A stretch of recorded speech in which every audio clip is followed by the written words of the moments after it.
We're live. Okay. We're live now. We're live now. We're here with All Preston right. Utley, and he's got a lot of cool stuff to talk about. But we also have to mention Kyle's shirt, which is a good shirt today. Yeah, this is the softest shirt I own. So I'm down 2-1 in my backyard wiffle ball game right now. I had to take a break and come in to do this video. But so it's not really rubbing off on me, but we'll see what happens. You're not chafed. Your nipples are good. Nips are good. Not chafed. And for everyone tuning in, we have a good customer of the camera shop, and his name is Preston Utley. Thanks for and George and your dog George. George is on the show. George is actually the main guest. George is the first dog we've had on the show. That's not true. That's not true. We had Mark's dog on the show last Friday, but he wasn't like intentionally on the show. George is already bored with us. There was technically a dog though, but this is probably the first like up close and showcased animal. Yeah, well, I can pick him up. And when George comes into the shop, for everyone watching, Inglewood Camera is a dog-friendly shop. All right, as long as your dog is friendly. And so George, when he comes in the shop, he basically runs the place. Mm-hmm. Oh yeah. He'll run back to the repair desk. He'll run back behind the counter, see what's going on. And after a while, he'll start barking orders at us. Yeah. He'll let you know who he doesn't like. Yeah. And who should be in the shop and who shouldn't. Right. Yeah. Exactly. You can definitely tell someone walks in, you're like, oh, George doesn't like that person. Yeah. George loves Brandy though. Yeah, he does. George is a big Brandy fan. Brandy from the lab. So maybe. Well, it's important to have a good relationship with your lab person for sure. It's true. I've told him to be kind to her. Yeah. So Preston, you shoot weddings for a living. Mm-hmm. Yeah. And then you do some documentary photography for fun. And you dabble in. It seems like you dabble in a lot of different things. I mean, I like photography in general and photographing. So and I like cameras, and I like using different cameras in different formats and seeing what things look like photographed. I tend to sort of like keep it more towards like straight photography or photos as they are. I don't do portraits or set things up. I mean, obviously weddings are different, but my kind of passion work, my passion projects are just whatever I see, kind of respond to the world as it is. Yeah. Sure. You have a super interesting eye from the photos that I've seen over the last like 5 years of knowing you coming through the shop. And so it's super unique. And so we're going to show some people some of your photos. What are you drinking there? Is it a beer? It is a beer. It's 5:15. This is a Denver Pale Ale. He's like, it's 5. Divide. Okay, there you go. He's like, it's 5:15. I can drink, guys. Yeah, I'm allowed. It's fine. Don't judge. No, I wasn't judging. All right. I have a ton of beer up in here. Is that the new Denver Pale Ale? The new art label? You know how they change it every year, right? Yeah, I think so. It's like the 2019 version or 2020 version. This says 25 years. Boom. I don't know. Yeah, I haven't seen this one before, so it must be new. I bought a variety pack. I can't make a decision, so just get a mix box. Yeah. I live with like the person who owns the most beer in Denver. My roommate Tristan. Authority, right? My roommate Tristan. And so, but I'm moving in. We didn't even say today's date is Thursday, April 23rd. Everyone, it's almost the end of this long day. Yeah. But in 7 days, I'm moving to a new place with my girlfriend, and we will no longer have this gigantic, glorious stash of beer to choose from. Sounds like you've been spoiled. I've been spoiled for the last 2 years. So let's get down to it, Preston. Okay. Yeah, we saw some pictures just before we went live. I want to talk about them. They look pretty cool. Yeah. So what do you, while I get them set up, like what is your setup? Like what are you shooting on? I shoot a lot of things. right now, I'm into film point and shoot cameras. Sure. So I have a Ricoh GR21. It's a 21 millimeter wide angle fixed lens, and then I've got a Fuji Natura 24 1.9 lens. Sweet. And then I've got a Ricoh GR1V with a 28 mil lens. What else? So I've got that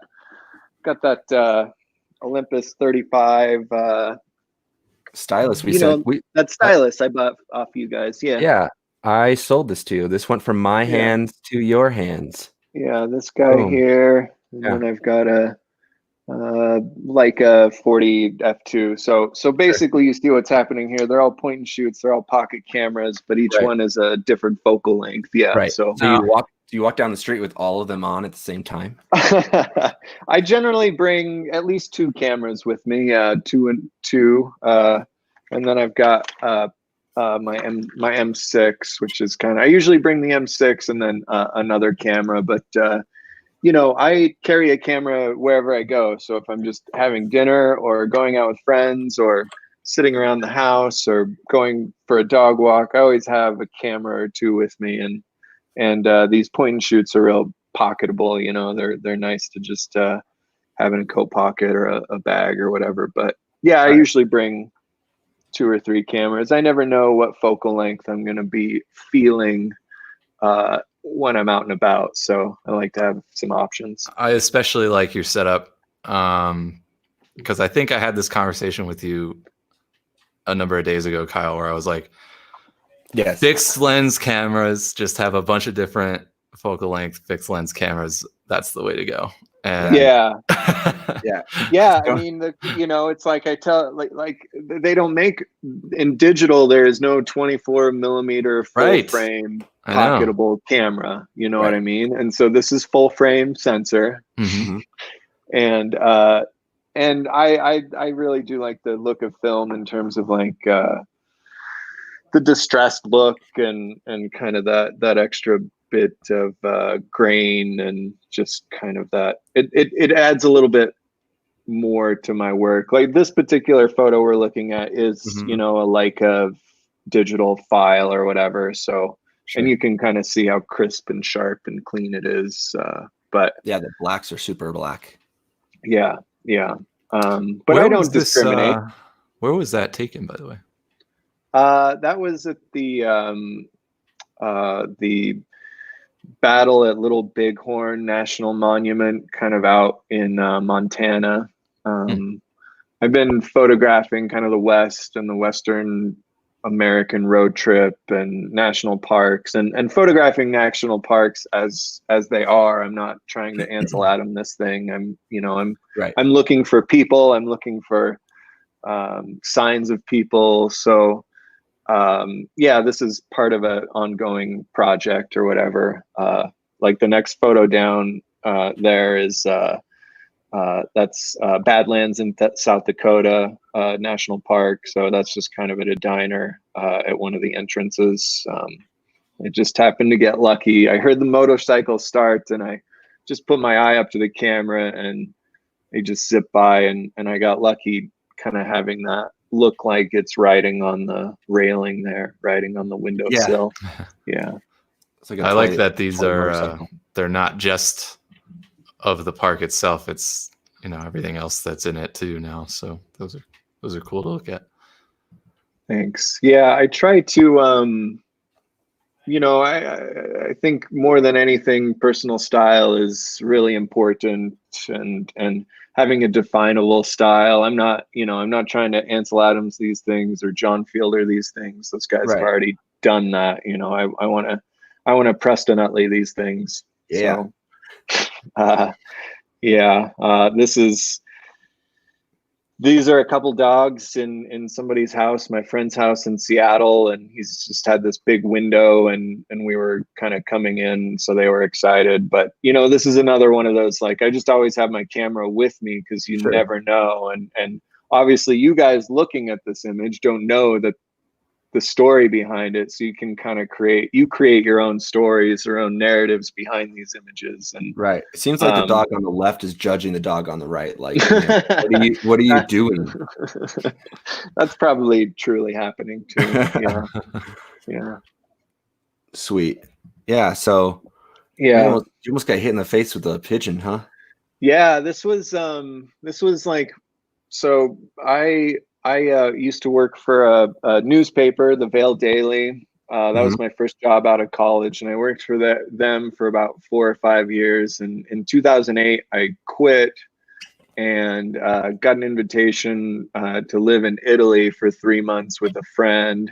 So moved out there and sort of was like trying to rediscover my personal voice or personal vision. And this photo is like the first good photo I took outside of being a newspaper photographer. It's kind of like getting back in touch with my original photo college roots, and it's sort of my first good photo outside of working at the newspaper. So it's always kind of been an anchor in my career in terms of where I've come from and where I'm going.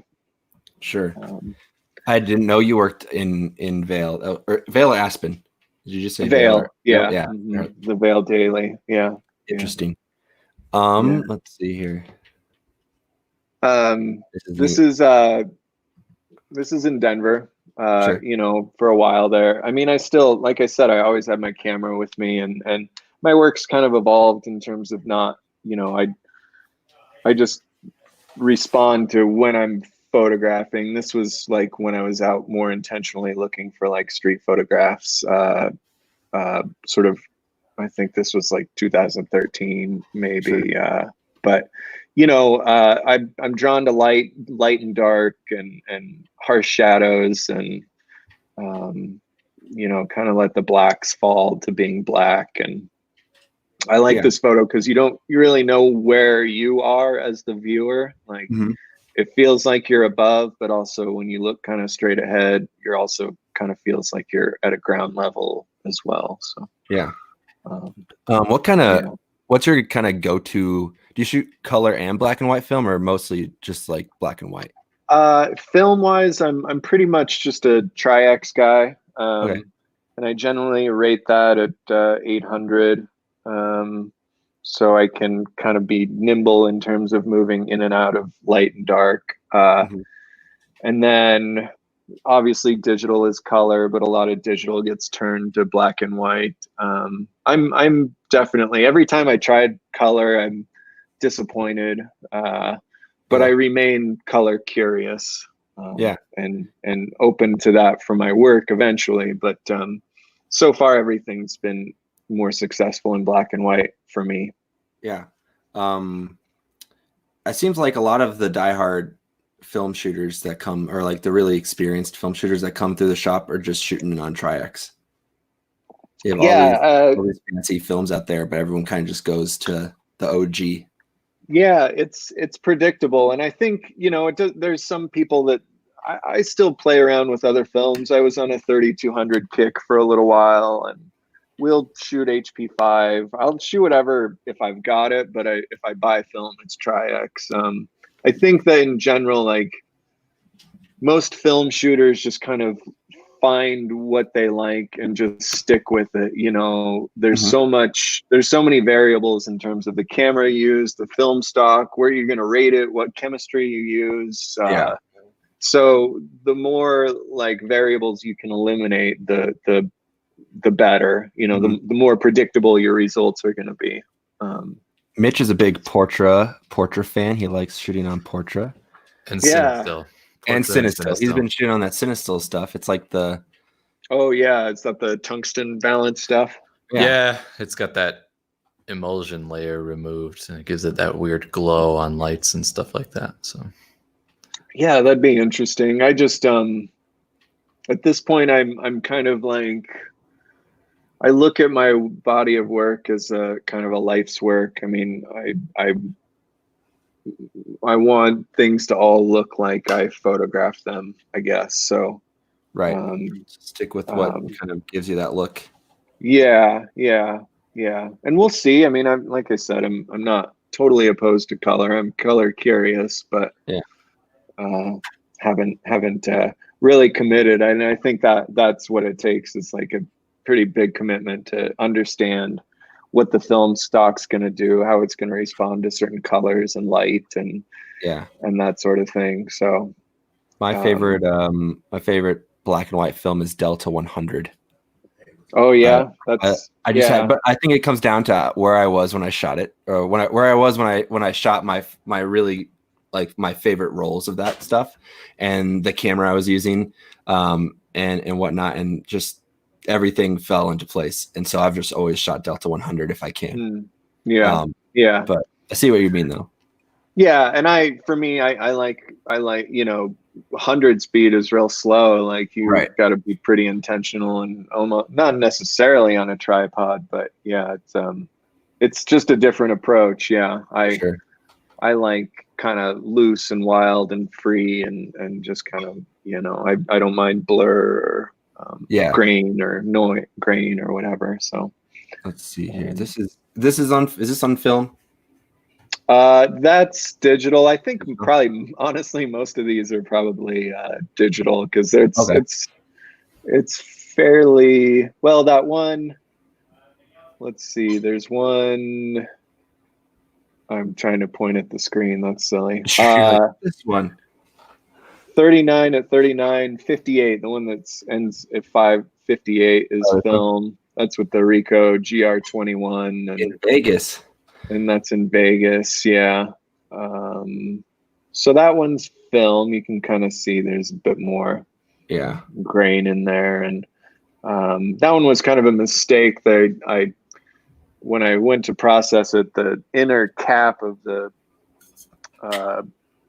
developing tank was missing, so all these kind of like streaks and stuff were like accidental light leaks and exposures, but it worked out. I'm that's kind of the cool thing about the film process is that sometimes these mistakes can end up being like really special, unexpected surprises. What does Bob Ross say? Happy trees. Happy accidents. Happy accidents. That too. This is like what do you call it? Inception. Yeah. I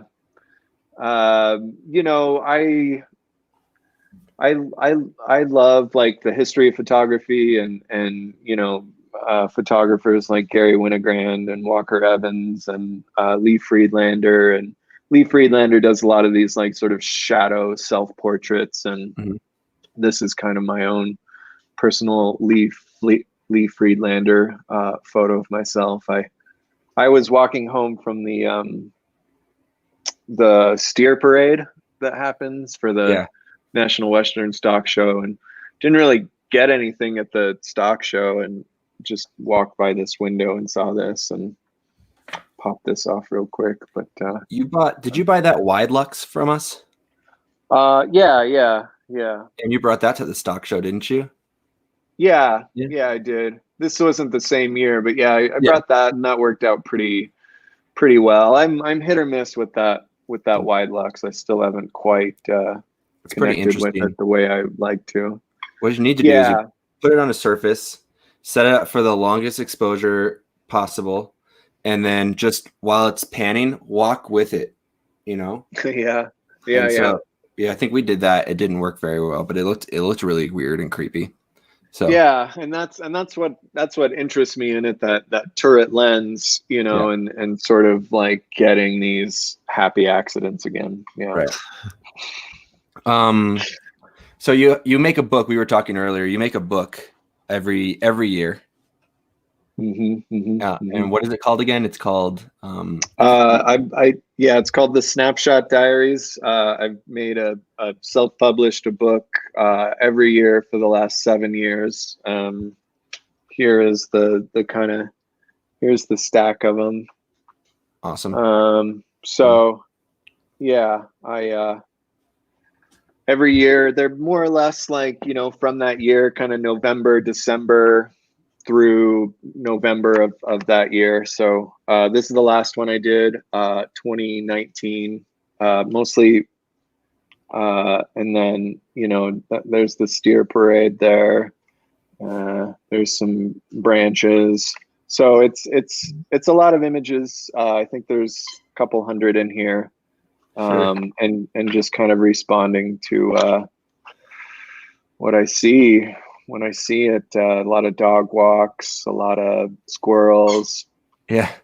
A lot of my old dog Juno, she died last year. Right. You would bring Juno into the camera I shop bring all the Juno time. in. Yeah. Shots out my window. I just always like to have, a camera next to me to kind of get stuff. You started an Instagram too called the Snapshot Diaries. Yeah. Mm-hmm. Yeah. Yeah. And so do a lot of your photos go on there or just a couple of them here and there? Yeah, I just kind of do it when I'm inspired, or I don't know, I don't post too much, maybe a couple times a month, but especially now that I'm kind of working with a lot of film, I get backlogged a little bit. I'll wait until I have about 10 rolls to process, and then do those and scan them and work on them and sit with them. And photography just needs like time. So do you know Dana? Yeah, that's my girlfriend. Oh, yeah. Hi girl. Hi. Yeah. Hi, Preston's girlfriend. That would have been bad. Yeah. Just like he's like, no, I don't actually. That's weird. She's real lovely and real supportive, and I'm really grateful for her. Yeah. Nice. Yeah. It's a family show. I think yesterday we had my mom call me because I sent her flowers and she was on the show. Your girlfriend's on the show. Mitch's mom, always on the show. So it's every time I'm like, man, this video got like 10 thumbs up and a bunch of hearts, and I look and it's like everyone that I know in my family. So look, our guy Ross is on here the other day. I thought I scared Ross off the other day because he said hi, Adam, but Adam hadn't announced that he was watching, and so Hausman, and so I was like, "Where's Adam?" And then Brett's here too. Look, we're gonna. That's my buddy Brett. I told everybody if they wanted to see how long my hair was that they should tune in. Perfect. So is it longer than usual? Yeah. I mean, I haven't had my hair cut in 2 months at this point. Well, right. I had it scheduled just before all this happened, and so did I. Ours is getting scheduled like a day before lockdown. If you go back and look at every one of these videos for the last like 3.5 weeks, I've worn this hat every day because it's just getting out of control. So you should wear the same hat and the same shirt every time, 'cause then we won't even know. Right. Well, my roommate Tristan is a big Kentucky Wildcats fan. And so, because he's from Kentucky. And so I said, we should record 1 second of every day where Tristan is wearing his Kentucky sweatshirt that he was wearing at the time I thought of the idea. He said, sure. And so we've recorded 1 second of every day for the last like 24 days or so with him wearing this Kentucky shirt. And I'm going to tweet at the Kentucky basketball team, try to get him free tickets to a game. Be like, hey, this guy literally never took off this sweatshirt. You should get him free tickets to the game. I'm not going to ask because that's not how you get things. Someone else on Twitter will obviously say, you should give that guy free tickets. And so it's going to work. But I want that to work for you. Yeah. Let's see. So you develop on your own at your own. Yeah. I go to a studio called Prestons. It's run by Christopher Perez, and is over there on 24th and Champa, and process my film there. And then I scan it. I do I have an A7R III. So I photograph the negs or whatever, and then run them in Lightroom using a plugin called Negative Lab Pro to convert them to positives and slide the sliders around and stuff. Sweet. Yeah. So do a lot of film photographers. So when I shoot, Perez for president. When I shoot film, I just get it from the lab and I upload it. I download it from my Dropbox, my scans, and then I post to Instagram. And I don't do anything with them. Is that not the normal for like a film shooter in 2020? I think it just depends. I mean, because I'm generally pushing or pulling. You know, I like to be in control of that. And I find it, you know, therapeutic to just sort of be in there and know that that's what I'm doing, and having a little bit of control over highlights and shadows and how stuff looks. So sure. I think if I was doing color, I'd probably just set it and forget it, send it to the lab and let them do all the stuff. I think that's kind of the benefit of shooting film, is especially color, is just that, like, this is how it is, you know.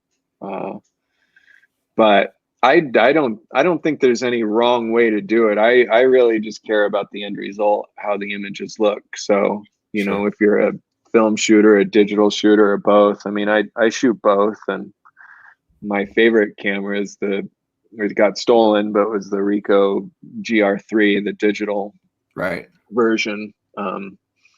So, and I have a Leica Q, and that's a really great camera. I'd be fine with just shooting that as well. So when you shoot digital, do you ever, when you edit, do you ever edit to like emulate the film look, or do you just kind of commit to this is a digital file and film is for looking like film? No, I mean, I hope that it doesn't look one way or the other. I mean, this is a digital photo, Ross. This is a digital photo, but I do add grain and stuff because I do think that digital is a little too crisp and clean, and I like a little bit of grain in there and stuff. So, I agree. I always add a little bit of grain. yeah. You'd like to know what your favorite shade of black is. This is like a famous question that we're gonna find out. Famous thing about you. Yeah. I like in the 1 or 2, you know, kind of range of black. Okay. Yeah, not quite space black, but just a shade lighter than space black. Interesting. Yeah. No, noted. I like my favorite type of black is like nighttime black, but in your room looking into your closet black. You know what I'm talking about? Like you can it's black. There's still some detail there. There's still some like enough to scare you to think that like something's in there. Yeah. Right. That's my favorite type of black. I think I'm the opposite. I like to fade them.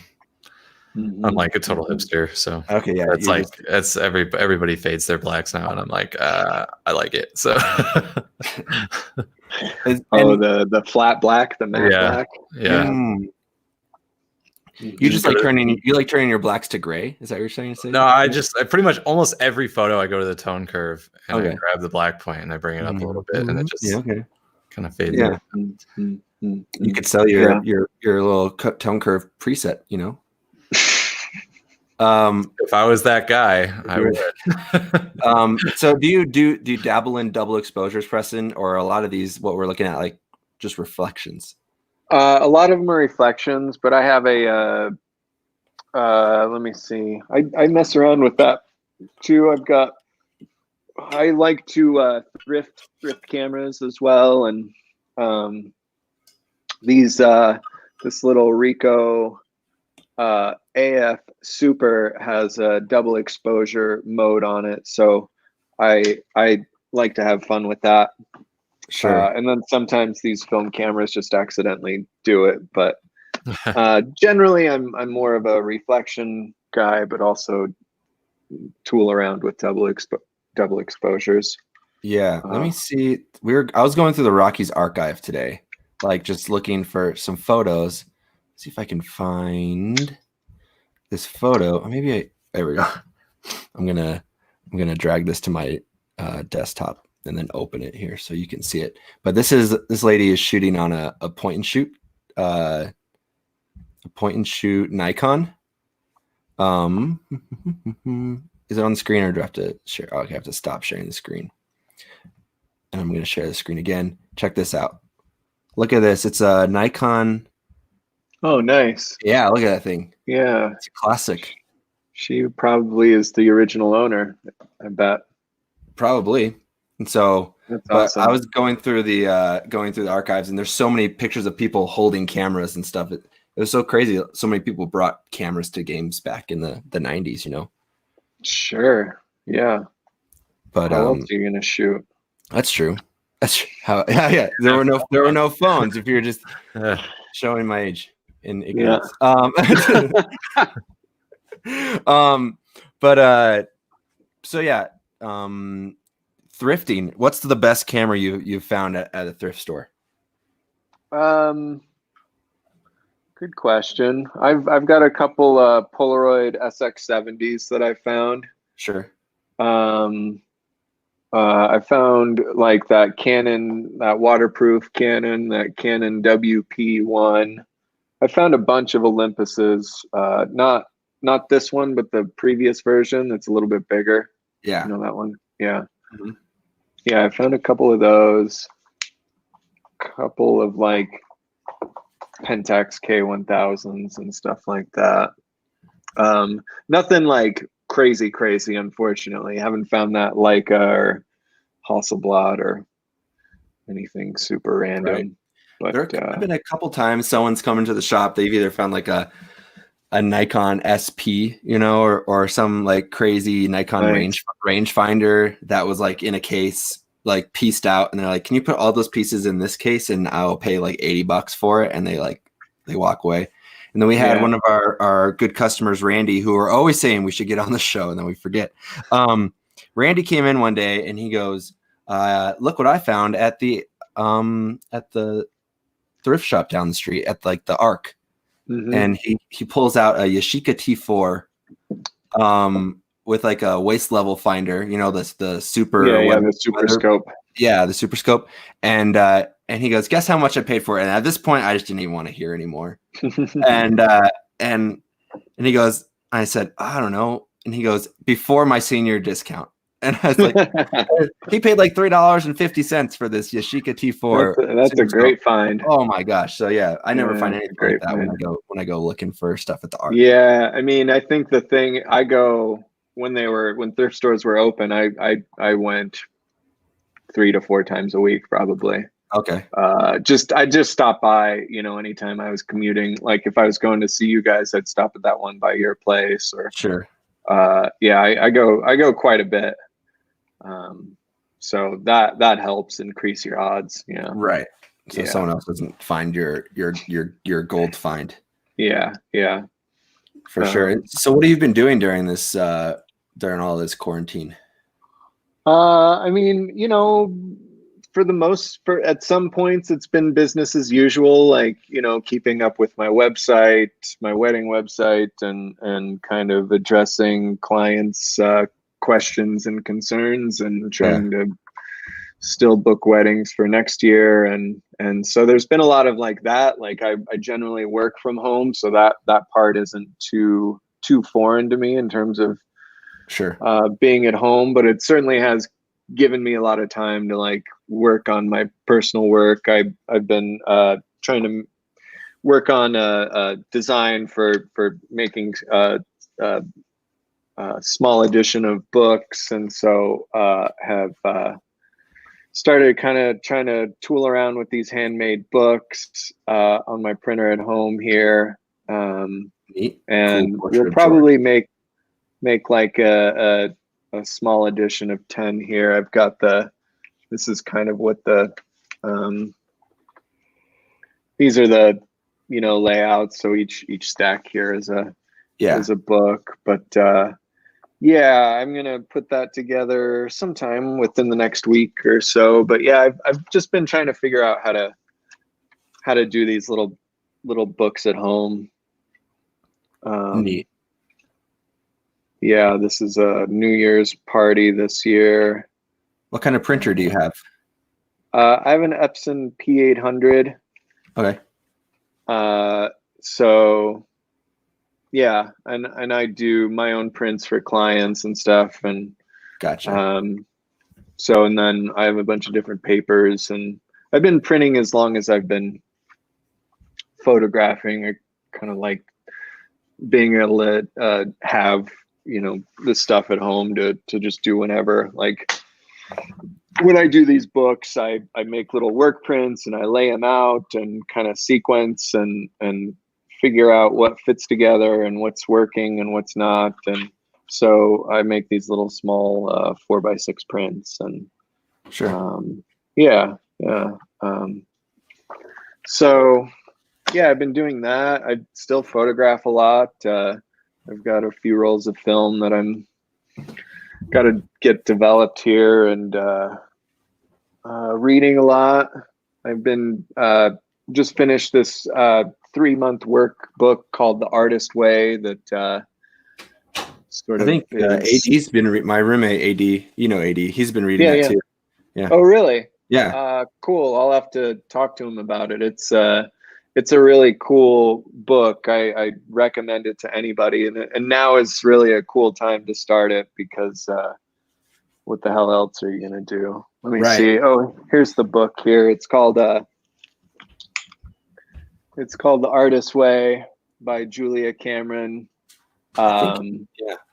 Yeah, it's awesome. You know, the two big things that you do with it is journal 3 pages every morning, stream of conscious. So I've been doing that.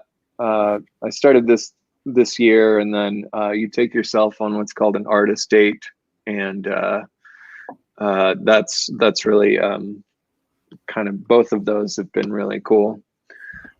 So that's been great. I definitely recommend viewers checking that out if they want. Like we mentioned over at the before we got on live, I've been doing the Tao of Pooh.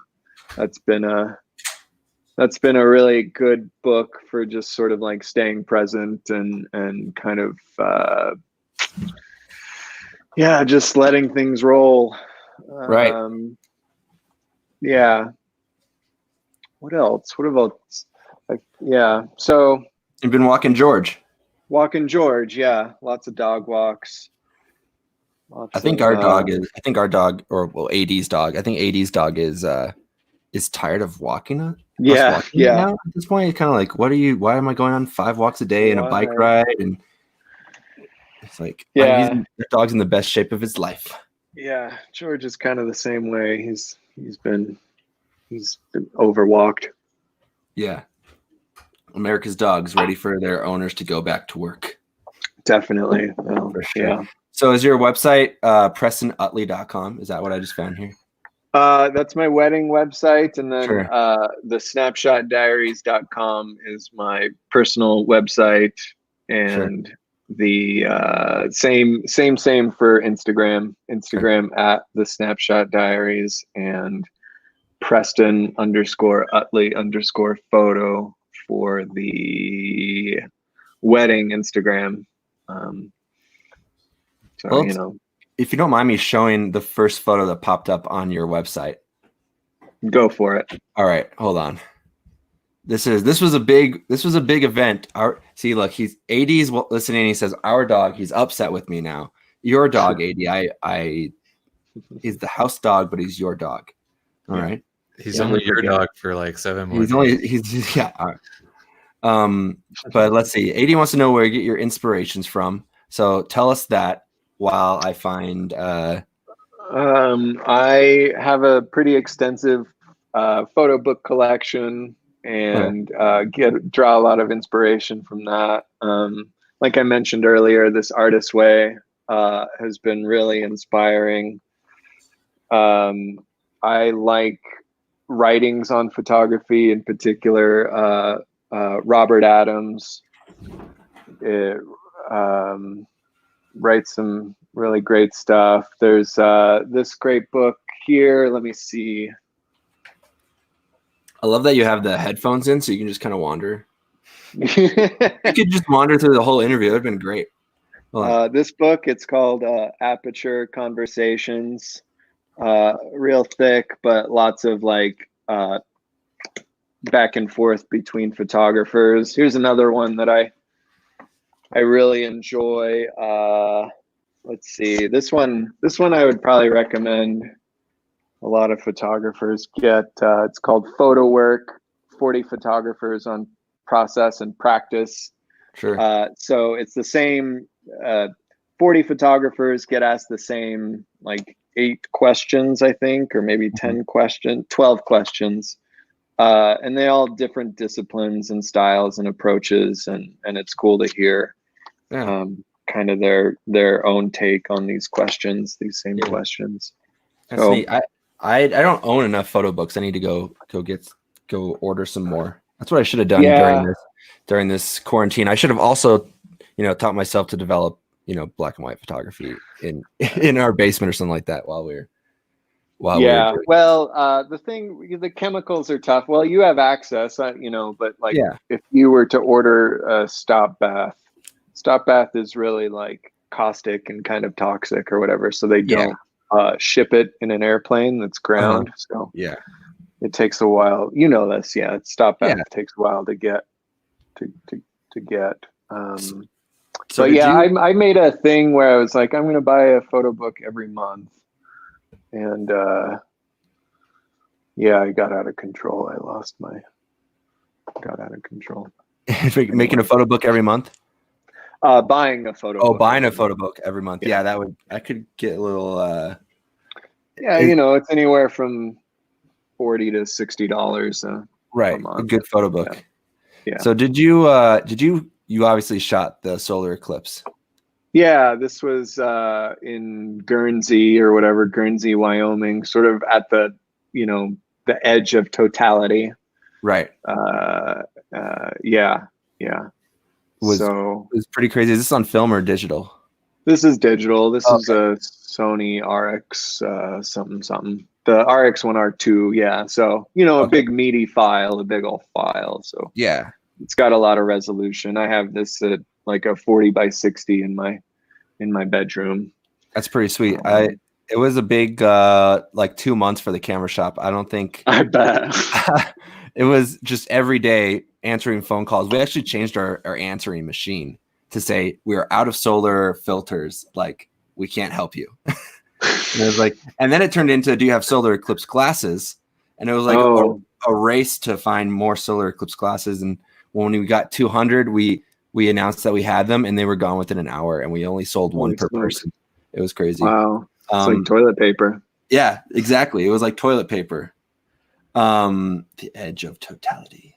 80 wants to know, is there a camera you'll never throw away?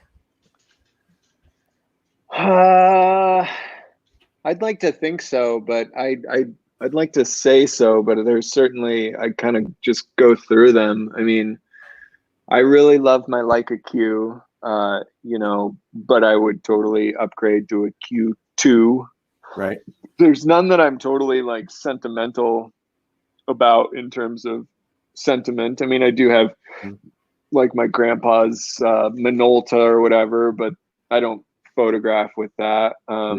This Ricoh GR21 is it's a rare camera. They only made 4,000 of them, and so I probably won't get rid of this one again.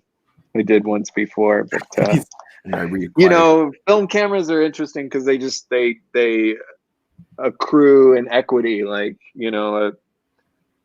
I mean, they're not making any film point and shoots anymore. So as film photography becomes more and more popular, these cameras become more and more rare and more valuable. So I'm at a point with my money in my life where I hope to not have to sell these cameras for money, but I